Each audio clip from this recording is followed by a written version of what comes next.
अरमान आ गए। अरमान बेटा भैया कैसी है? तो उसे जल्दी रिहा करवा लेगा ना? कोशिश तो पूरी करना। भैया की विद्या। जी मासा। सुबह से तुम्हारी पत्नी ने तुम्हारे इंतजार में कुछ नहीं खाया, जाओ उसके साथ बैठो और खाना खाओ।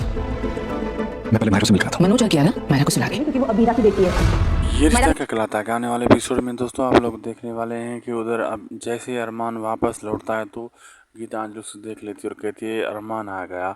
इतनी देर में विद्या अरमान से पूछती है क्या अभीरा का क्या हुआ, आप बताएं अभीरा रिहा हुई कि नहीं। अरमान कहता है बहुत जल्दी मैं उसे रिहा करवा लूँगा।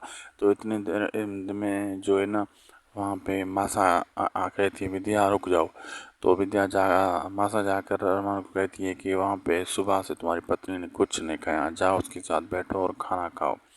अरमान कहता है पहले मैरू से मिल के आता हूँ। तो मासा कहती है उसे उन्हें सुला दिया है, तुम अपनी पत्नी के साथ जाकर खाना खाओ। उधर गीतांजलि जब मैरू को देखने जाती है तो वहाँ पे चाची साहब से बता दिए कि मैरू सो रही है, लेकिन वो अभीरा की बेटी है, तुम्हारी बेटी नहीं है, तुम जाओ अपना अरमान के पास। अब आगे देखना मज़ेदार होगा क्या क्या होने वाला है।